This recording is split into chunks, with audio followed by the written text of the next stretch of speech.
மயிலாடுதுறை மாவட்டம் தரங்கம்பாடி அருகே சம்பா சாகுபடி அறுவடை நடைபெற்று வரும் நிலையில் மாவட்டம் முழுவதும் 119 அரசு நேரடி நெல் கொள்முதல் நிலையங்கள் திறக்கப்பட்டுள்ளது. இந்நிலையில் இங்கு உள்ள நெல் தூற்றும் இயந்திரத்திற்கு அருகாமையிலேயே வியாபாரிகள் நெல் மூட்டைகள் அடுக்கி இருப்பதாகவும், விவசாயிகள் கொண்டுவரும் நெல் மூட்டைகள் தூரத்தில் அடுக்கி வைத்திருப்பதாகவும் விவசாயிகள் கவலையுடன் தெரிவிக்கின்றனர். இந்நிலையில் மத்தியில் அறுவடை செய்த நெல்லை கொள்முதல் நிலையத்திற்கு விற்பனை செய்ய வந்தால் வியாபாரிகள் நெல் மூட்டைகளுக்கு அதிக முக்கியத்துவம் கொடுப்பதாகவும், விவசாயிகளை அலைக்கழிப்பதாகவும், மேலும் இப்பகுதிகளுக்கு நிவாரணம் மற்றும் பயிர் காப்பீட்டு தொகை கிடைக்கவில்லை என்றும் விவசாயிகள் வேதனை தெரிவிக்கின்றனர்.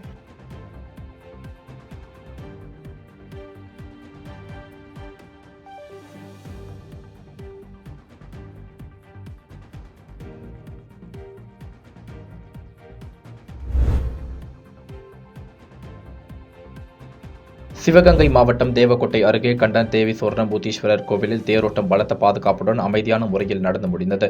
முன்னதாக தேரை இந்து சமய அறநிலைத்துறை தேவஸ்தான ஊழியர்கள் இழுத்தனர். மேலும் இதற்காக அமைக்கப்பட்ட தடுப்பு வேலிக்குள் நின்று கிராம மக்கள் தேர் வெள்ளோட்டத்தை பார்த்தனர். மேலும் இந்நிகழ்ச்சி சிவகங்கை மாவட்ட ஆட்சியர் ஆஷா அஜித் முன்னிலையிலும், சிவகங்கை மாவட்ட SP அரவிந்த் தலைமையில் 1500 போலீசார் பாதுகாப்பு பணியில் ஈடுபட்டுள்ளனர்.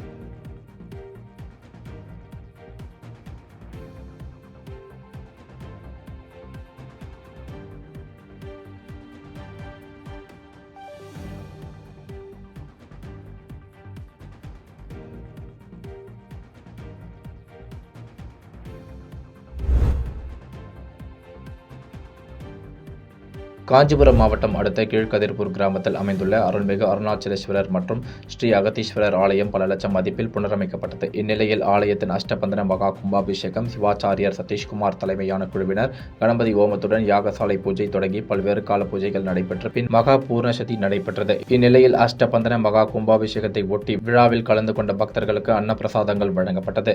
பின்னர் மகா கும்பாபிஷேகத்தை ஒட்டி அறங்காவலர் குழு தலைவர் குமரேசன், ரமேஷ், நவீன்குமார் உள்ளிட்டோர் சிறப்பான ஏற்பாடுகளை செய்தனர்.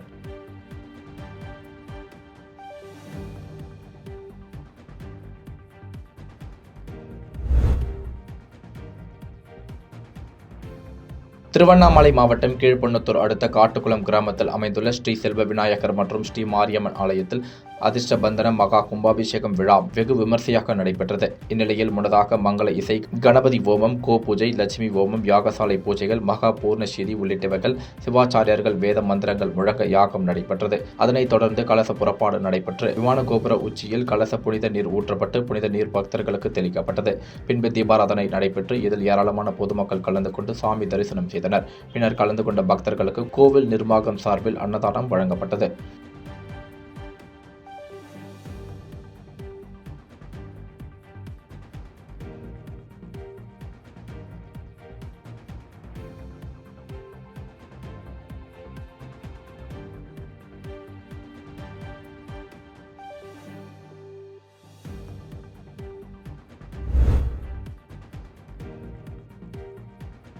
கரூர் மாவட்டம் பிற்படுத்தப்பட்டோர் நலத்துறை ஆணையர் பல்வேறு இடங்களில் ஆய்வு மேற்கொண்டார். பின்னர் ஆட்சியர் அலுவலகத்தில் செய்தியாளர்களை சந்தித்த அவர், தமிழ்நாடு பிற்படுத்தப்பட்டோர் பொருளாதார மேம்பாட்டுக் கழகம் சார்பில் டாப்செட்கோ கரூர் மாவட்டத்திற்கு 2023 மற்றும் 2024 ஆண்டுகளுக்கான ரூபாய் 200 லட்சம் நிதி ஒதுக்கீடு செய்யப்பட்டுள்ளது எனவும், தற்போது 127 பயனாளிகளுக்கு 73.58 லட்சம் வழங்கப்பட்டுள்ளது எனவும், மேலும் 155 பயனாளிகளுக்கு 98 லட்சம் நிதி விரைவில் வழங்கப்பட உள்ளதாகவும், கரூர் மாவட்டத்தை சார்ந்த பிற்படுத்தப்பட்டோர், மிகவும் பிற்படுத்தப்பட்டோர் மற்றும் சீரமைப்பினர் இன மாணவிகளுக்கு கல்வி உதவித்தொகை வழங்க நடவடிக்கை மேற்கொள்ளப்பட்டு வருகிறது என ஒப்பந்தப்பட்டோர் நலத்துறை ஆணையர் வெங்கடேஷ் தெரிவித்தார்.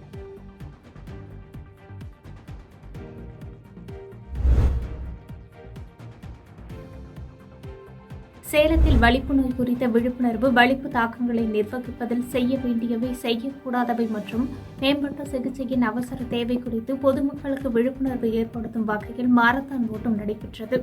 இதில் சிறுவர்கள் முதல் முதியவர்கள் வரை சுமார் 500க்கும் மேற்பட்டோர் ஆர்வத்துடன் கலந்து கொண்டனர். தொடர்ந்து 5 கிலோமீட்டர் தூரம் நடைபெற்ற மாரத்தான் ஓட்டத்தில் மேட்டூரை சேர்ந்த வாலிபர் ஒருவர் பின்பக்கமாகவே ஓடி இலக்கை எட்டியது அனைவரையும் வெகுவாக ஈர்த்தது.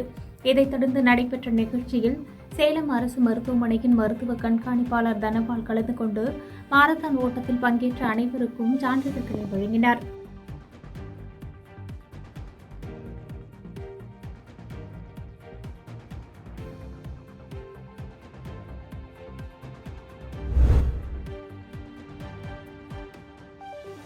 உரிமைகளை மீட்க ஸ்டாலினின் குரல் என்ற தலைப்பில் நாடாளுமன்றத்தில் ஒலித்திட வேண்டிய கோரிக்கைகளை பொதுமக்களிடம் கேட்டறிந்து வரும் திமுக தேர்தல் அறிக்கை தயாரிக்கும் குழு 7வது மாவட்டமாக சேலம் மாவட்டத்தில் சேலம், நாமக்கல் மற்றும் கள்ளக்குறிச்சி மாவட்டங்களைச் சேர்ந்த அனைத்து தரப்பு மக்களையும் சந்தித்து கருத்துக்களை கேட்டனர்.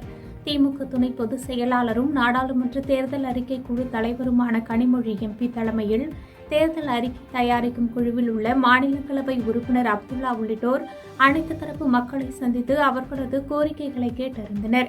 இந்த நிகழ்ச்சியில் 3 மாவட்டங்களில் இருந்தும் 1000க்கும் மேற்பட்டோர் கலந்து கொண்டு தங்களது கோரிக்கைகளை ஆர்வத்துடனும் நம்பிக்கையோடும் தெரிவித்தனர்.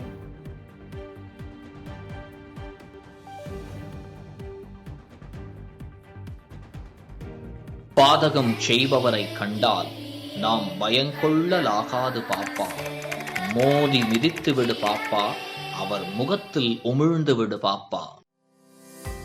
அண்மை செய்திகளை உடனுக்குடன் தெரிந்து கொள்ள இணைந்திருங்கள் இயம்நாடு தொலைக்காட்சியுடன்.